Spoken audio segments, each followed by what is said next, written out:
अभिनव जब अपने पिता की कंपनीज की फाइल्स देख रहा था, तब उसमें एक कंपनी का नाम देखते ही उसके होश उड़ गए थे।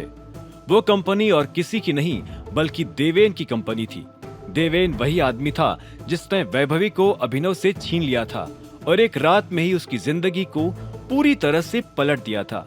इस कंपनी में वैभवी खुद भी काम किया करती थी। कंपनी का नाम था टीके कॉर्पोरेशन और उस कंपनी में अभिनव के पिता संजय गढ़वाल के 70% शेयर्स थे। जैसे ही अभिनव को यह खबर मिली तो वो अंदर तक खुश हो गया।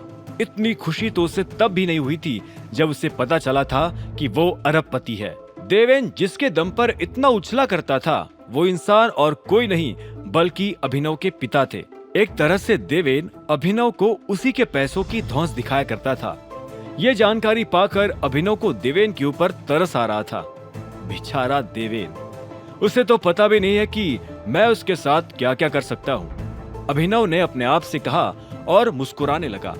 जब देवेन अभिनव को पिटवाने के लिए गुंडे तक भेज चुका था, तो अभिनव भी उसे इतनी आसानी से छोड़ने वाला नहीं था। लेकिन नहीं, मैं गुंडे नहीं भेजूंगा दोस्त, ना ही तुझे हाथ लगवाऊंगा।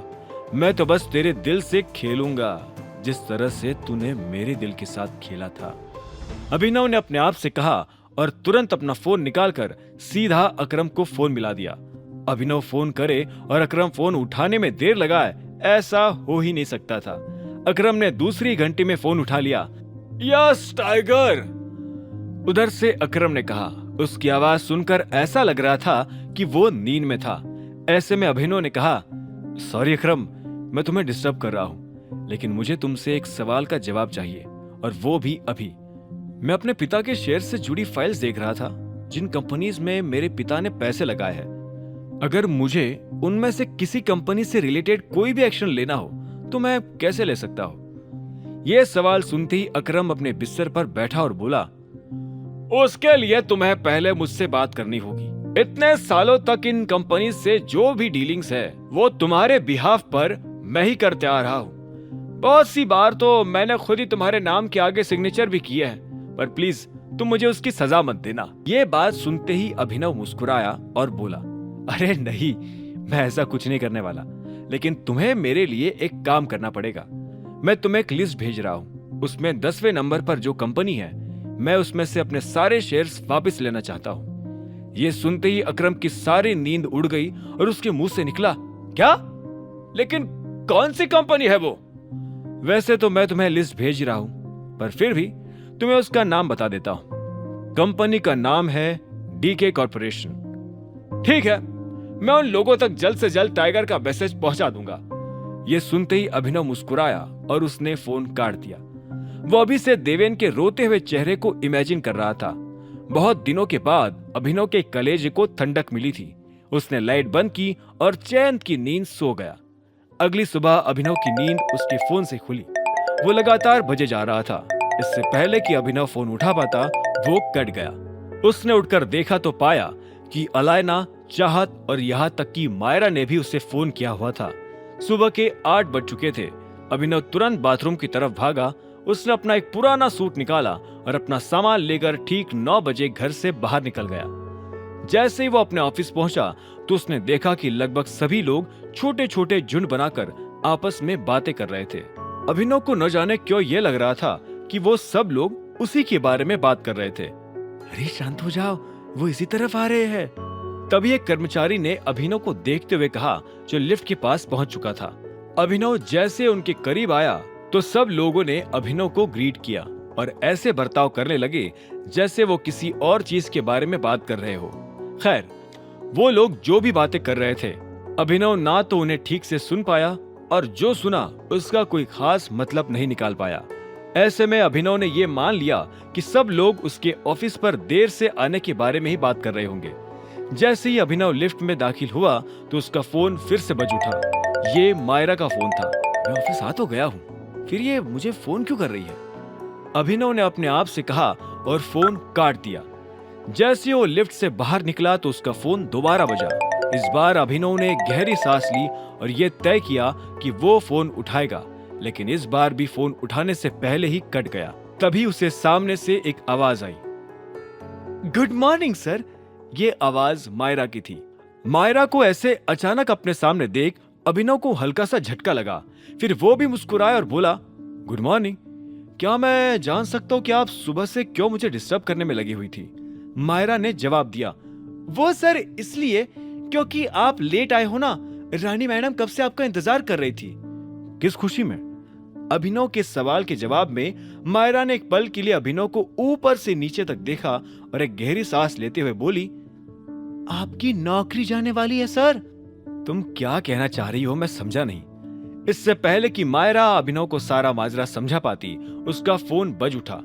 मायरा ने अपना फोन उठाया और बोली, जी ठीक है, हाँ हम बस पहुंच ही रहे हैं। फोन काटकर मायरा ने अभिनव को देखा और बोली, रानी मैडम लॉबी में आ चुकी है। अब जाकर अभिनव को सारी बात समझ में आई। रानी लॉबी में सब लोगों के सामने अभिनव को जलील करना चाहती थी और उसके बाद नौकरी से निकालना चाहती थी, लेकिन उसे यह समझ नहीं आ रहा था कि यह सब करने के लिए आखिर उसे कहा किसने था। कहीं ये सब वो उस देवेन के कहने पर तो नहीं कर रही है। अभिनव ने अपने आप से सवाल किया और लिफ्ट की तरफ बढ़ने लगा। लिफ्ट के अंदर अभिनव ने पहले से कुछ मैसेज टाइप करके रख लिए थे। वो सेंड बटन दबाकर उन मैसेजेस को भेजकर रानी के सारे तेवर एक ही बार में ठंडे कर सकता था, लेकिन अभिनव ने ऐसा कुछ नहीं किया। ऐसा कुछ करने से पहले वो बस ये देखना चाहता था कि रानी ऐसा क्यों कर रही थी और किसके कहने पर। क्या बात है, वेरी गुड। जैसे ही अभिनव लिफ्ट से बाहर आया और लॉबी में रानी की तरफ बढ़ने लगा तो उधर से रानी ने ताना मारते हुए कहा और अभिनव के लिए ताली बजाने लगी। दोनों एक दूसरे के सामने थे और उनके आसपास काफी सारे लोग खड़े थे। एक तो ऑफिस में लेट आते हो, ऊपर से लॉबी में ऐसे चल रहे हो जैसे ये गार्डन हो, रानी ने अभिनव को देखते हुए कहा। अभिनव उसके चेहरे पर एक अजीब सा घमंड देख पा रहा था। अगल बगल में खड़े सभी कर्मचारियों ने अपने कानों को अलर्ट कर लिया था। उनमें से कोई भी रानी के मुंह से एक भी शब्द, यहाँ तक कि आवाज और साज भी मिस नहीं करना चाहता था। वो सब उस तमाशे का बेसब्री से इंतजार कर रहे थे। Good morning. ऑफिस लेट आने के लिए सॉरी, मेरी नींद आज जरा देर से खुली थी, अभिनव ने रानी को बराबर सा जवाब देते हुए कहा।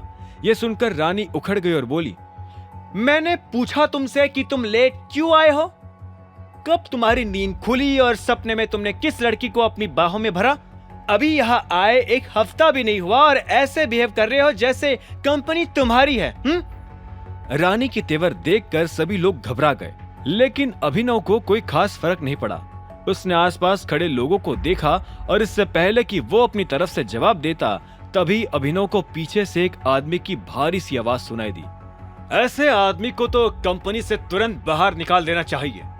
यह आवाज सुनते ही अभिनव समेत सभी लोग उस आदमी को देखने लगे। वो आदमी और कोई नहीं बल्कि देवेन था। वो अभिनव के पास आया और रानी की तरफ देखते हुए बोला, क्यों खड़ा है अभी तक यहाँ पर? टर्मिनेशन लेटर क्यों नहीं पकड़ाया इसे? देवेन की बातें सुनकर भी अभिनव को कोई सरप्राइज नहीं हुआ। मन ही मन वो जानता था कि देवेन के अलावा ऐसी नीच हरकत और कोई नहीं कर सकता था, लेकिन देवेन ये नहीं जानता था कि अभिनव उसके साथ क्या कर सकता था। असल में अभिनव ने देवेन के साथ सिनेमा हॉल के बाहर जो किया था, उसके बाद से ही देवेन को अभिनव पर काफी गुस्सा आ रहा था। उस रात वो इतने गुस्से में था कि उसने वैभवी को रास्ते में छोड़ दिया और खुद जल्द से जल्द अपने घर पहुंचकर अभिनव को सबक सिखाने के बारे में सोचने लगा। वो वैभवी के सामने अभिनव के हाथों हुई अपनी बेइज्जती को बर्दाश्त नहीं कर पा रहा था। जल्दी उसे वो तरीका मिल गया था जिससे वो अभिनव से बदला ले सके। पहले उसने कुछ गुंडों को पैसे दिए, लेकिन जब गुंडे अभिनव को नहीं पीट पाए तो देवेन और ज्यादा जल उठा। अगर उस दिन अभिनव मार खा जाता तो आज उसकी नौकरी नहीं जाती। देवेन ने रानी को पकड़ा और उसे अभिनव के बारे में भला बुरा कहना शुरू कर दिया। देवेन ने यहाँ तक कहा कि अगर रानी अभिनव को नौकरी से निकालती है तो देवेन उसे इनाम देगा। क्या चल रहा है यहाँ? तभी अभिनव ने देवेन को देखते हुए रानी से पूछा। ये सवाल सुनकर रानी गुस्से से लाल हो गई। उसने अभिनव को देखा और बोली, क्या कहा तुमने अभी? तुम्हारी हिम्मत कैसी हुई ये सवाल करने की? और तुम किससे ये सवाल पूछ रहे हो, मुझसे या मिस्टर देवेन से? देवेन ने कहा, वो तुमसे ये सवाल कर रहा है रानी। मैंने तुमसे कहा था ना कि इस आदमी में मैनर्स नाम की कोई चीज नहीं है, और मैनर्स आएंगे भी कहां से? घर में माँ बाप हो तो बच्चा मैनर्स सीखता है ना, लेकिन इसके जैसा बिगड़ेल अनाथ कहाँ से मैनर्स सीखेगा।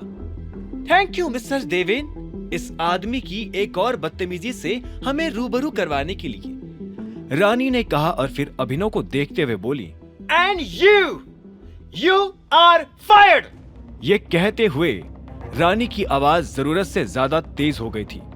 हर कोई रानी की ऐसी भयंकर आवाज सुनकर हिल गया था। देवेन के चेहरे पर भी ये बात सुनते ही मुस्कान आ गई थी। देवेन जो चाहता था वो उसकी आंखों के सामने हो रहा था। खुद देवेन भी इस मौके पर कुछ कहना चाहता था, लेकिन इससे पहले कि वो अपना मुंह खोल पाता, उसका फोन बज उठा।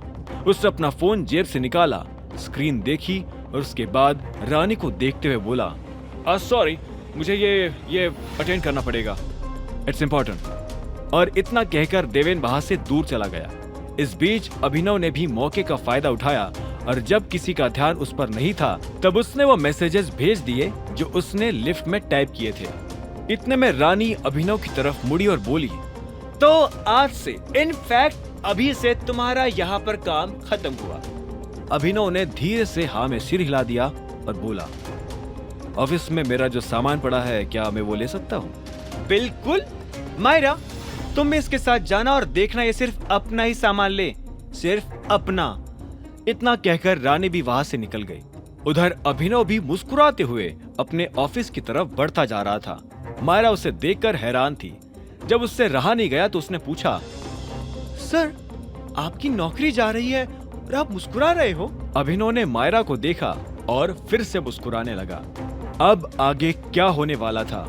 आखिर क्या लिखा था अभिनव ने मैसेजेस में और किसका फोन आया था देवेन को? क्या अभिनव वक्त रहते खेल पलट पाएगा?